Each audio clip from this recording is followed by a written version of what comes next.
Hey guys, hope everybody is doing well, staying safe and warm. Thankfully, roads are dry, so traveling seems to be okay, although it is still pretty chilly out there.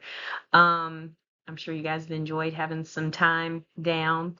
But hopefully looking forward to getting back into the swing of things. So anyway, this is going to be a pretty short lecture. Hopefully you've read uh, this unit 19, and will I will post the if I haven't already done so, I will post the quiz for you to take. And just a reminder on that, the student review questions that are on Canvas, you may use your book to answer those questions, but the quiz that I will post is just like as if we're taking the quiz in class. So you cannot use notes or the book to take the quiz. And just in that post on Canvas where the quiz is, just punch in, there's a text box available like number one, and then whatever the letter of the correct answer is. So number one, A, number two, C, just like that. Okay. If you have any questions, let me know about that. Otherwise, let's go ahead and jump into this lecture. So this week we were talking about Unit 19, lessons 91 to 95, which was China. Um, Quick reminder, obviously we don't have any artifacts since we're doing a video lecture, but if you do have some artifacts from China that you would like to bring next week, you can do that and you'll still get credit for it. All right, let's dig in. Now we talked about China a little bit last week. We dig a little bit more into it this week. If you did the reading, is very eye-opening about some things regarding China. But it starts on a happy note with Chinese New Year. Chinese New Year is a major holiday in China. It's determined by the lunar calendar, and so it takes place sometime between mid-January to mid-February. Something you need to know for the exam is that millions of people travel to be with their family every year for Chinese New Year. Um, the book mentioned something like it's like for us it would be like Christmas, Thanksgiving, Easter, 4th of July, all of that rolled into one big 2-week holiday for them. So Chinese New Year is a big deal. China has the largest population in the world with about 1.4 billion people. The huge population creates challenges for food, jobs, housing, and education. And something you need to know for your exam is that about 92% of the people are Han Chinese, H-A-N, Han Chinese. China has 50 or more minority ethnic groups with their own cultures and traditions. Most people live in the eastern part of China where the land is fertile and the cities are located. Western China has mountains and deserts, and so because of that, fewer people live there. Something you need to know for your exam is that in 1979, the communist government instituted a one-child policy to limit the population growth.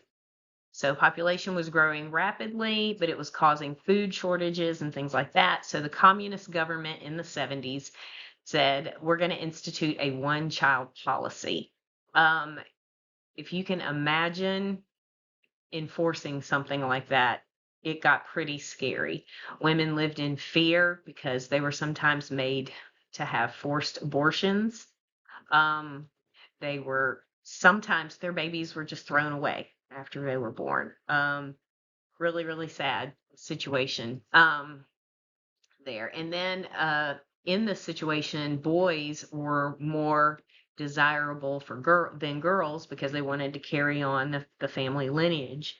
And so once it got to a point where you could do ultrasounds and find out the sex of the baby, a lot of women would abort their baby if they found out they were having a girl because they only got one shot and they wanted a boy, which is just so, so sad for so many reasons. The policy worked. It did reduce births, but there were several negative consequences. As I mentioned, like the forced abortions and abandonment of babies. The government refused to provide services for people who had more than one child, like healthcare and schooling. Uh, anyway, in 2013, China began changing its one-child policy, and now the government allows you to have two children. Um, as somebody who does not like anybody or anything having control over me, I don't like the idea of being told how many children I can have. Um, Pretty sad situation there. Chinese culture does value family, respect for elders, and education. And many people move from rural areas to cities for better jobs. Right. All right, y'all bear with me on the pronunciation of this stuff, okay? This is the Uyghurs of Xinjiang. That's how you say that. Crazy. And I'm sure I'm going to mess it up as I'm going through this. There are two groups of people, the Uyghurs in Xinjiang and the people in Hong Kong who don't willingly accept being part of the People's Republic of China. If you look at the arrow on your screen there, you'll see where Xinjiang is located. It's in a very western part of the country. They do not want to be a part of the People's Republic of China, but they are being forced to be. However, there are often protests against the way the Beijing government is ruling them. The Qing dynasty annexed Xinjiang in the 1700s, and it has officially been considered part of China almost continuously ever since. However, the Uyghur people who live there are really more Turkic in origin. Their language is Turkic, and they are almost all Muslim. So something that you need to know on the exam is that the Uyghur people are almost all Muslim.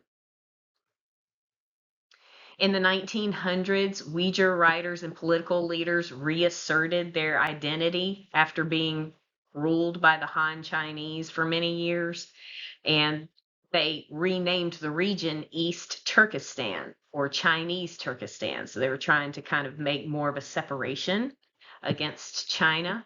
And then the leaders declared themselves to be the country of East Turkestan in 1949.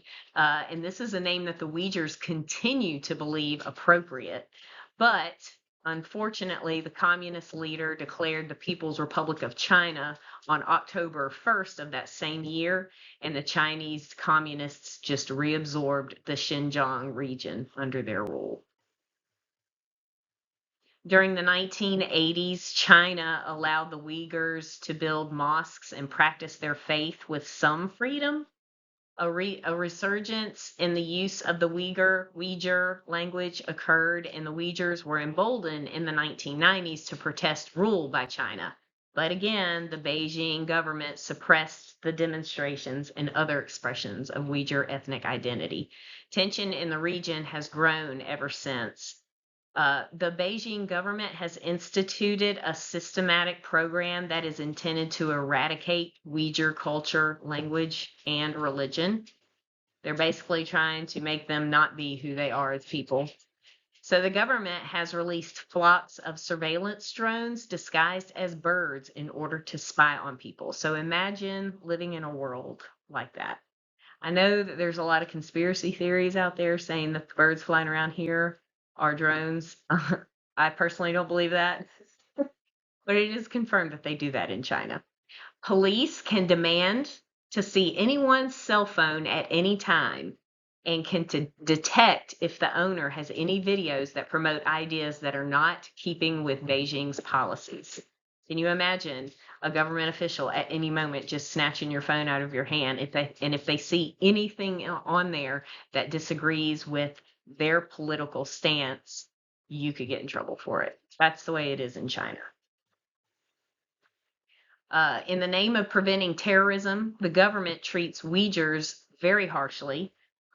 Thousands of names are added to a watch list regularly, and people are routinely brought in for difficult questioning. The government has outlawed most or all religious activity, including banning fasting during the Muslim festival of Ramadan, which is really important to Muslims.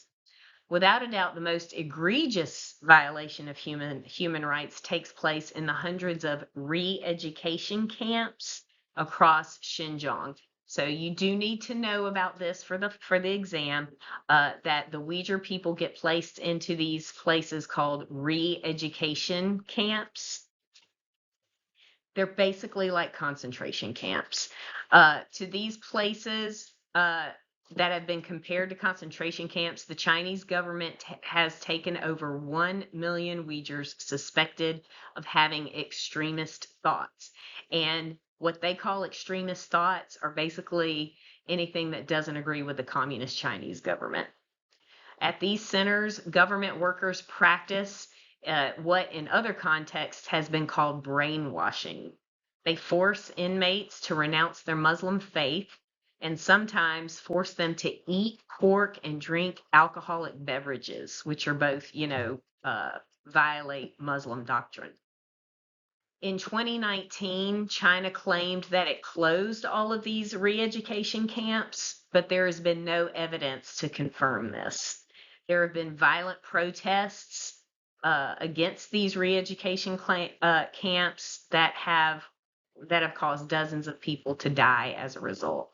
The government of China is engaged in what is probably the largest and most brutal, systematic, government-sponsored repression of human rights taking place in the world today.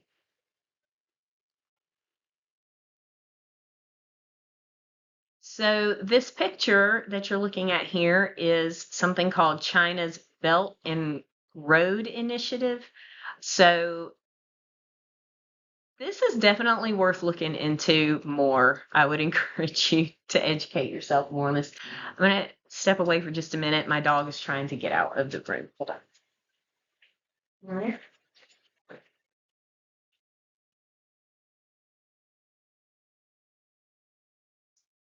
Okay. Sorry about that. Okay. In 2013, China announced a sweeping plan to build roads, railroads, bridges, gas and oil pipelines, power plants, and seaports in many locations around the world.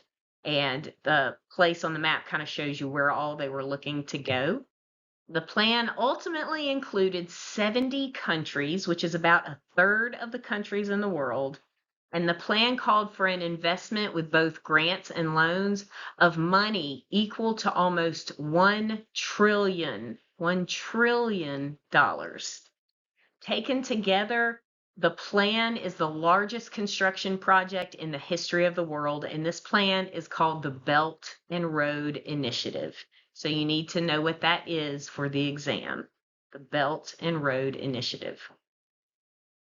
The land routes run from China through the former Soviet republics in Central Asia, through the Middle East, and into Europe.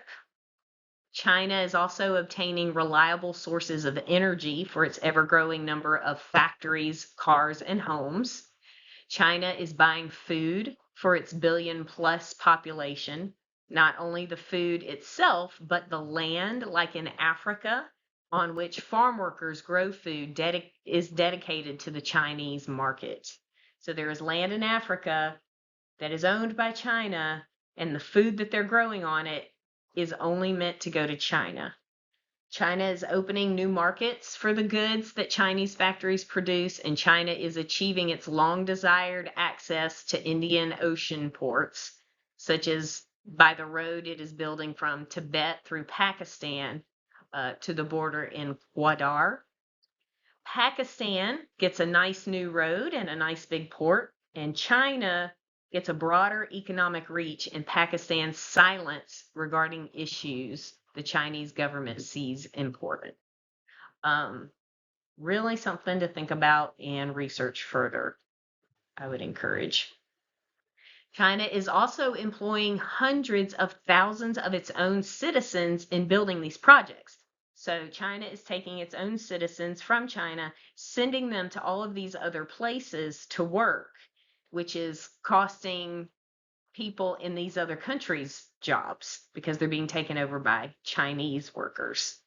One estimate is that about 1 million Chinese live in Africa, building infrastructure, growing food, running stores, and doing many other kinds of work. At the same time, China is buying friends in the international community and in the United Nations in particular, who commit themselves to supporting China's policies and actions. For instance, whenever China acts on its claim that Taiwan is really part of China, so China is trying to say that Taiwan belongs to them. Taiwan says, no, we do not belong to you. But if China ever decides to act on that, there are countries that China is working with this Belt and Road Initiative that's just going to kind of turn their head and let China take over Taiwan. The same is true for the South China Sea. So Taiwan and the South China Sea are two areas that are particularly vulnerable to this situation. China is trying to compare itself to the United States in saying that this initiative is meant to help other countries in the same way that the U.S. helps other countries. But keep in mind that the U.S. encourages democracy and free enterprise. China's policies are very different.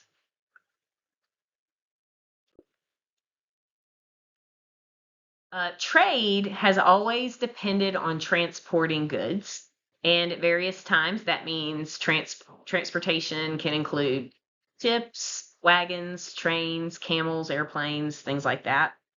Each mode of transportation has its advantages and its weaknesses. Transporting manufactured goods or farm products, especially by ships, was for a long time a complicated, labor-intensive process. Workers in a factory made the goods and loaded them by hand onto wagons and rail cars or trucks, and then a driver would take the goods to the dockyard, which was a flurry of activity. Longshoremen would carry the goods onto the ships, onto their backs, or with small carts, and store them among different kinds of goods in the hold of the ship. When the ship landed at the receiving port, this process was repeated in reverse. This guy that's pictured here, his name is Malcolm McLean. He was born in 1913 in rural North Carolina, and he demonstrated a remarkable entrepreneurial interest early in his life. He began acquiring trucks and eventually built one of the largest trucking companies in the United States. But he noticed the inefficiencies of the shipping industry and decided to find a solution. Something that you need to know for the exam is that he acquired a shipping business and created the Sealand Company. So on the exam, I think it asks who created the Sealand Company. That would be Malcolm McLean. He obtained an oil tanker that he named the Ideal X, and he acquired the services of an engineer to help build these steel containers that you see in this picture right here. He had an engineer construct these that could be transferred between ships, railroad cars, and trucks. And the workers stacked the containers on the deck of the ship rather than in the hold of the ship. And I'm sure you've seen these. You see this all over. A lot of our stuff from Amazon, Temu, Shein, comes on these big trailers, on these big steel containers, piled up high on big barges. On April 26, 1956, at the port of Newark, New Jersey, McLean and about 100 others watched a crane load one container onto the Ideal X every 7 minutes. The ship took less than 8 hours to load, which was much faster than men trying to do it one at a time, and departed in the same day for Houston, Texas, with its cargo of 58 containers. So for your exam, you will need to know where it started and where it ended. So the Ideal X, the first voyage, began in Newark, New Jersey, and went to Houston, Texas. McLean's company started receiving more orders before the ship ever even docked in Houston. So it was immediately a success.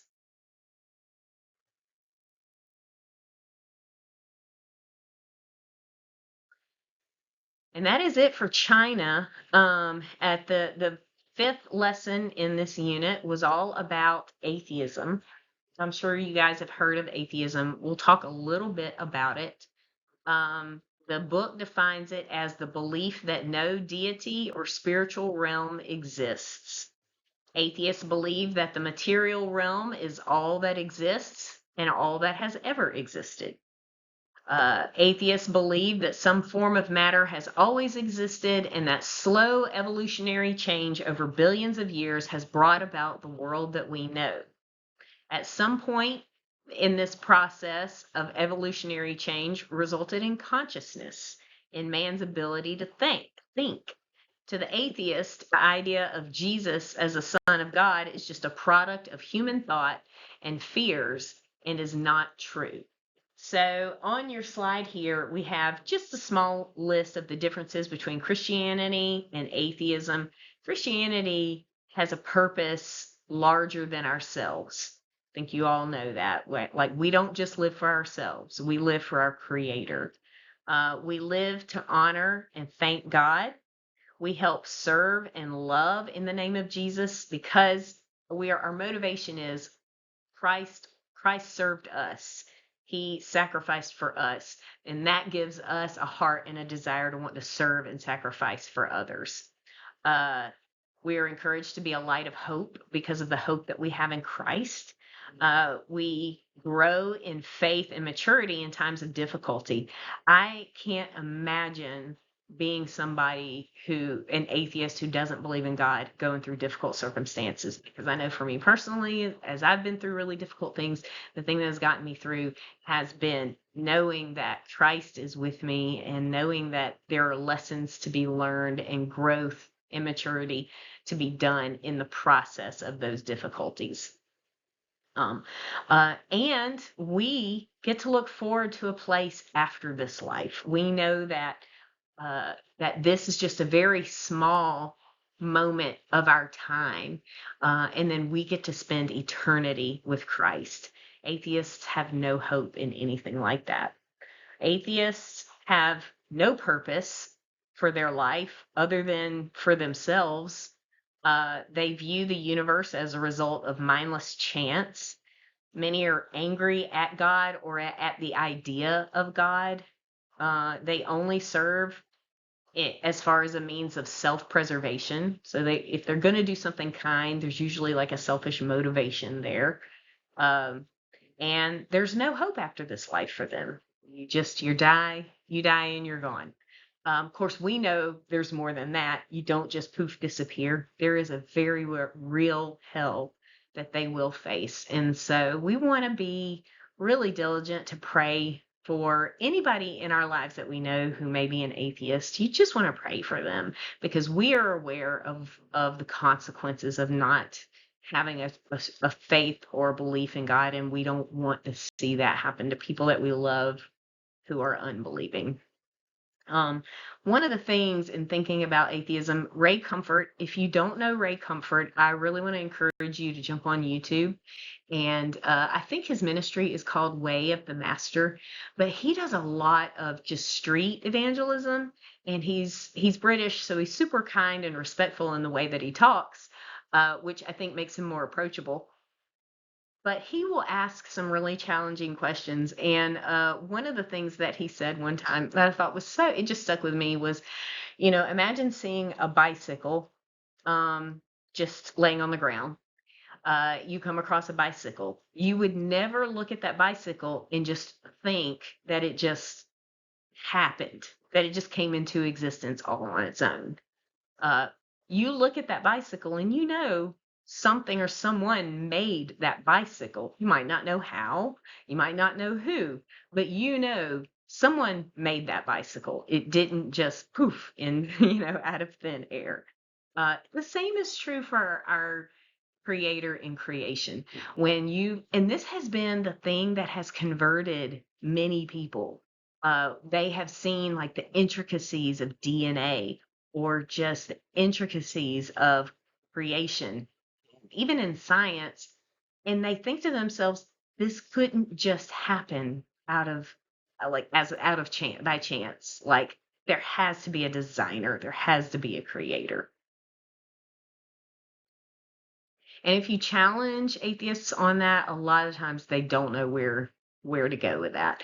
In fact, you know, they want to use evolution as their, we start, single cell organisms turned into multi-cell organisms, which turned into human beings with thoughts and feelings and all this kind of, and a conscience and all this kind of stuff.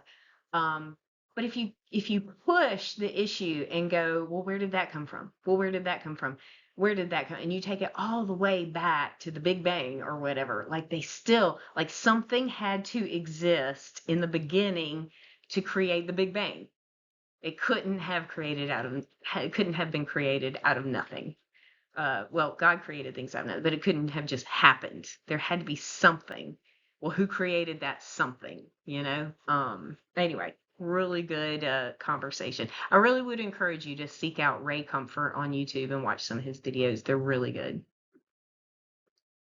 So, the two most widely accepted substitutes for biblical faith that we might call secular religion are communism and Nazism.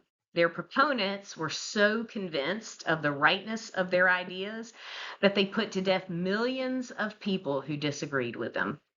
Those who held these philosophies believed that they could create heaven on earth because, in their minds, there was no heaven beyond this life, so make heaven right now in this life.